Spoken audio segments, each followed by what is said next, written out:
폭염이 끝나자 폭우가 찾아왔습니다. 전국에 최대 250mm의 물폭탄이 쏟아질 것으로 보이는데요. 시설물 관리에 유의하셔야겠습니다. 비온 뒤 땅이 굳어지듯 금요일 급락을 뒤로하고 투심이 기지개를 펴고 있는데요. 자세한 시장 분위기 확인해 보시죠. 오늘 시장에서는 탈플라스틱과 인터넷 대표주 카지노 섹터에 무지개가 떴는데요. 오는 5일부터 스위스 제네바에서 UN 플라스틱 협약이 개최가 되는데 이 협약을 눈앞에 두고 탈플라스틱 관련주가 장 초반부터 급등하고 있습니다. 또 오늘 네카우는 정부의 국가대표 AI 기업 발표가 코앞으로 다가오자 투심이 몰리고 있는 모습이고요.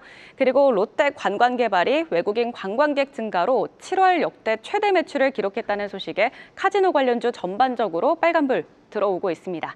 오늘 시장은 세제 개편안 조정 가능성에 힘이 실리면서 반등하고 있는데요. 오늘은 세제 개편안에 대해서 자세히 알아보도록 하겠습니다. 연일 연고점을 경신하며 달리던 코스피가 세제 개편안 실망감에 브레이크가 걸렸습니다. 검은 금요일 코스피는 3.8% 급락했는데요. 지난 4월 7일 트럼프발 관세 쇼크로 급락한 이후 약 4개월 만에 최대 낙폭을 기록했습니다. 자본시장 활성화를 강조했던 정부가 오히려 투자자들의 체감 부담을 높였다는 게 그 이유였습니다. 먼저 이번 개편안의 핵심은 증세입니다. 표를 보시면 법인세율이 구간별로 1%씩 오르는데요. 2022년과 같은 수준으로 최고세율이 25%까지 인상될 것으로 보입니다. 이 같은 개편안은 윤석열 정부 초기에 한 차례 내렸던 법인세를 다시 올리는 건데 정부는 이를 통해서 18조 5천억 원의 세수를 확보할 수 있을 것으로 보고 있습니다. 기재부는 과세 기반 정상화라고 설명을 했지만 재계에서는 국내 기업의 경쟁력을 약화시킬 수 있다고 우려하고 있는 상황입니다. 자, 증권거래세도 인상될 예정인데요. 현재 0.15%인 세율을 0.05% 인상하기로 하면서 0.2%가 됐습니다. 수익 여부와 관계없이 모든 거래에 부과되는 구조이기 때문에 소액 투자자들의 체감 부담이 클 것으로 전망되고 있습니다. 여기에 더해서 대주주 기준도 강화가 되는데요. 그동안은 종목당 50억 이상 보유하면 대주주로 분류가 됐는데 이제는 10억 원 이상 보유한 투자자도 대주주로 매각 차익에 대한 양도소득세를 내야 합니다. 이렇게 되면 연말에 대주주가 양도소득세를 회피하기 위해서 물량을 팔고 이에 따라 증시가 하락할 가능성이 커지게 됩니다.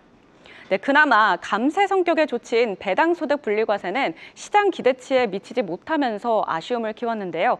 현재는 연 2천만 원이 넘는 배당소득에 종합과세가 적용돼 최고 49.5%의 누진세율이 부과됐습니다. 하지만 개편안에 따르면 2천만 원 이하일 경우에는 14%, 2천만 원에서 3억 원 이하일 경우엔 20%, 그리고 3억 원 초과 시에는 35%의 세율로 분리과세한다는 방침인데요. 다만 당초 최고 세율이 20% 수준일 것으로 기대했던 시장에서는 실망감이 커졌고요. 또 적용 대상 기업도 전체 상장사의 13% 수준에 불과하다는 점도 아쉬운 점으로 꼽히고 있습니다. 자, 그렇다면 증권가에서는 이번 세제 개편안을 어떻게 바라보고 있을까요?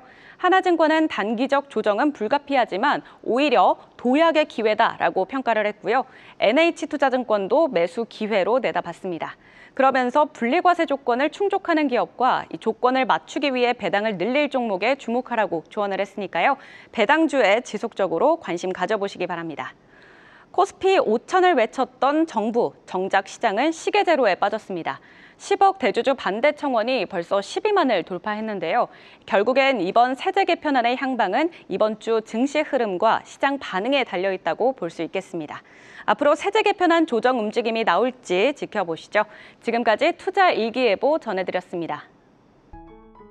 계속해서 다양한 경제 이슈를 알고 싶다면 구독과 좋아요, 알림 설정 부탁드립니다. AI 캐스터 권미정이었습니다.